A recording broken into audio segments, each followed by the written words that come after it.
말하면 일종의 아이디 카드 같은 거, 증명서 같은 거. 이게 뭔지 아세요? 그게 바로 오늘 본문에 나오는 표적과 기사라는 것이에요. 이런 것을 더해 주심으로 말미암아 제자들이 기적을 일으킵니다. 나중에 보면요, 예수님보다 더 큰 능력을 막 발휘하기 시작해요. 왜 그 능력을 주셨겠습니까? 이 사도들이 이러한 능력을 일으키는 것을 보고 예수를 믿으라 하는 거예요. 예수는 지금 없지만 예수의 능력은 남아있지 않느냐, 이 사도들의 능력이 그것이 증명 아니냐, 그 말씀을 전하고 있지 않느냐. 이것을 너희들이 보고 하나님의 살아계신 역사를 믿고 예수의 제자가 되라 하는 것입니다. 여러분들 하나님 볼 수 없어요. 그러나 우리가 어떻게 하나님의 말씀에 능력이 있다는 사실을 믿습니다. 말씀을 들을 때 그 말씀이 나에게 역사를 그 사모하시는 여러분이 되십니다. 나도 그러한 능력을 갖고 있주세요. 기도하시는 여러분이 되십니다. 구하면 주신다 약속하지 않았습니다. 이 사도들은 정말 구한 것 같지도 않은데 주님은 주시지 않았습니다. 어떻게? 하나님의 일을 시키기 위해서 주신 것이에요. 우리가 금요일날 여호수아서 공부하고 있죠. 여호수아는 어떻게 하셨다고 했습니다. 그에게 40일 동안 훈련도 시키셨지만 그 이름을 높이셨어요. 그의 능력을 주셨어요. 왜? 하나님의 일을 감당하기 위해서입니다. 그러니까 우리에게 많이 필요한 것들 없어요. 우리가 내가 하나님의 일을 하겠습니다. 능력 주세요. 그러면 그 순간부터 하나님의 능력이 임한다는 사실을 믿으시기 바랍니다. 그러면 이 부분을 통해서 우리가 조금 의아한 것이 있습니다. 바로 이 용어는 표적과 기사라는. 여러분, 표적은 뭐고 기사는 뭡니까? 표적은 또 아는 것 같아요. 기사는 뭡니까? 무슨 운천 기사입니다. 기사는 쉽게 말하는 거예요. 기적이죠. 기사는. 그럼 표적과 기사가 같은 말입니까? 다른 말입니까? 크게 문중에서 얘기하면 같은 말이에요. 굳이 구별을 하자면 어떻게 구별할 수 있어요? 어떤 관점에서 보느냐에 따라서 때로는 이것이 표적이 될 수도 있고 때로는 기사가 될 수도 있다는 거예요. 자, 예수님의 공생애사를 한번 봅시다. 예수님께서 이 땅에 3년 계시는 동안에 수많은 기적들을 일으켰어요. 안매를 일으키시고 눈먼자를 뜨게 하고 눈병자를 고치고 죽은 자도 살리셨단 말이에요. 이 사건이에요. 이 사건을 보고 사람들이 어떻게 합니까? 놀라죠. 와, 어떻게 이런 일이 일어날 수 있나? 놀라는 거예요. 이건 기적과 같은 일이 일어나거나 놀라는 거예요. 이건 기사예요. 즉 이것은 그 사건 자체만을 봤다는 거예요. 그런데 이제 사도 시대에 들어오면서 어떻게 됩니까? 어떤 일이 벌어져요? 안전병이가 일어났어요. 이 안전병이가 일어나는 사건에만 집중하는 것이 아니라 뭘 생각합니까? 이 사건 속에 담겨져 있는 의미를 생각하기 시작합니다. 즉, 이 사건이 나에게 뭘 내포하고 있느냐, 뭘 계시하고 있느냐 하는 거예요. 즉, 안전병이가 일어나는 사건 가운데서 누가 역사합니까? 이미 그하시고 살아계신 예수 그리스도께서 역사하신다는 사실을 내가 보게 되는 거예요. 이걸 보고 깨닫고 믿게 될 때 이게 뭡니까? 표적이라는 거예요. 그러니까 계시라는 거예요. 이와 같이 구분할 수 있는 거예요. 그럼 우리는 어떻게 생각하는 거예요? 우리 크리스찬이라면 내 앞에, 내 삶 앞에 벌어지는 모든 사건을 표적으로 볼 수 있어야 된다는 것이에요. 그냥 흘러가는 것, 아무것도 아닌 것 같지만 매일매일 일어나는 크고 작은 일에 이것이 하나님의 뜻이 어디에 있을까? 이걸 생각하고 살아야 되지 않을까요? 그렇게 생각할 때 내 삶이 바뀔 수밖에 없는 것입니다. 왜? 하나님께서 나에게 왜 이런 일을 주셨을까? 나에게 왜 이런 일이 닥칠까?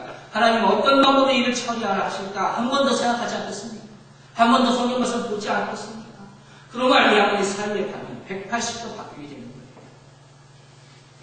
여러분의 삶에 이런 표정이 나타나는 주님이 축원합니다. 여러분의 모든 시야가 밝혀져서 그 가운데서 하나님의 뜻을 찾게 되기를 주님이 간절히 축원합니다. 자, 그런데 이 사람들이, 이 사도들이 표적과 기사를 행했습니다. 이 사람들이 지금 어디 있다고 그랬어요? 계속해서 본문을 보세요. 어디 있어요? 솔로몬 행각이라는 곳에 있다고 그랬죠. 이 솔로몬 행각이라는 곳이 어떤 곳입니까? 이 솔로몬 행각은요, 신약성경에도 여러 차례 나오고 구약에도 여러 차례 나옵니다. 그만큼 중요하다는 말이에요. 무엇보다도 요한복음 10장에 뭐냐면 예수님께서 이 솔로몬 행각에서 말씀을 선포하셨어요. 그만큼 그 시대에 중요한 것이 그 이유 중에 하나는 사람들과 많이 모인 곳, 복음 전하기에 딱 좋은 곳이 바로 이 솔로몬 행각이었다. 그런데 안타깝지만 예수님께서 이 솔로몬 행각에서 말씀 전하고 나서 다른 사람들, 특별히 유대 지도자들의 핍박을 많이 받게 되고 결국 십자가에 돌아가시지 않았습니다. 그러니까 그 순간부터 예수를 따르는 제자들의 마음속에 이 솔로몬 행각이라는 것은 어떤 것이에요? 그건 두려운 것이에요. 별로 기분 좋지 않은 그런 곳이에요. 그러니까 우리 같으면 그런데 안 가요. 안 그렇겠습니까? 내 스승이 죽은 곳인데 거기 뭐 어떻게 가고 싶겠어요? 핍박당해서 죽은 곳인데. 안 간다는 거예요. 근데 오늘 본문 보면 베드로와 그 무리들이 이곳에 또 갔다는 거예요. 이 사람 얼마나 담대한 사람. 지금으로 따지면요. 우리가 이슬람 성지 한복판 가가지고 복음 전도는 똑같은 거예요. 여기가 안 하면 못하는 겁니다.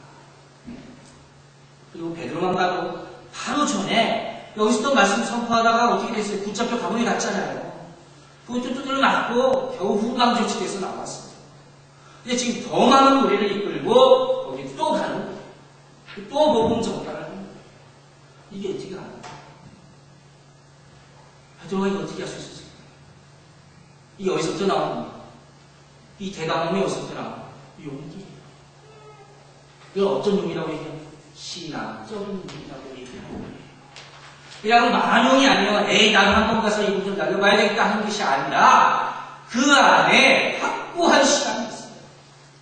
그게 믿음하게 되는 거예요. 그게 행위하게 되는 거예요. 그래서 그렇게 할 수 있는 거예요. 그다음 그 용기의 내용은 뭐겠습니까? 어떤 용기를 가지고 그렇게 할 수 있습니까? 바로 부활하신 예수 그리스도를 믿는 용기예요. 부활신앙이 베드로의 마음 가운데 확고하게 자리 잡고 있었기 때문에 그가 그와 같은 일을 행할 수 있다는 것이죠. 이거 무슨 소리입니까? 예수님처럼 죽으면 나도 예수님처럼 살아갈 수 있다. 이걸 확실하게 믿는 거예요. 그렇기 때문에 매 맞아도 괜찮고 심지어 죽어도 괜찮은 거예요. 그 더 이상 내가 지금부터는 매 맞아 죽고 무슨 어떻게 해서 죽고 이게 상관이 있는 게 아니라 예수만 위해서 살고 예수를 위해서 죽겠다. 이게 베드로의 믿음이에요. 베드로의 신앙이에요. 이렇게 되니까 그 담대함이 생기게 되는 거예요. 우리 모두에게 그 담대함이 생기게 저희를 바랍니다. 놀라운 역사가 일어나는 거예요. 누가 감히 이런 일을 행할 수 있겠습니까? 그래서 솔로몬 행각이라는 말만 우리가 보면 뭘 생각할 수 있어요? 사도들의 간증이에요.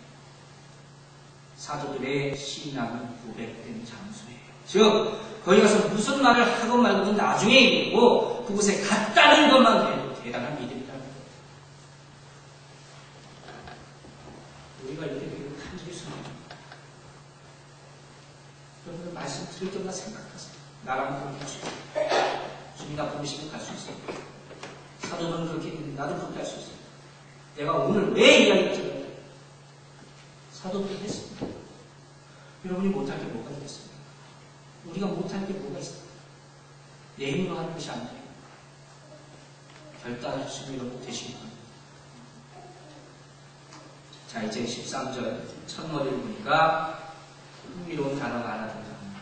그게 뭡니까? 바로 그 나머지라는 단어예요. 별로 좋지 않은 단어입니다. 그 나머지. 제가 빼먹고 돌아갈 수 없는 그런 단어였어요. 그 나머지 뭡니까?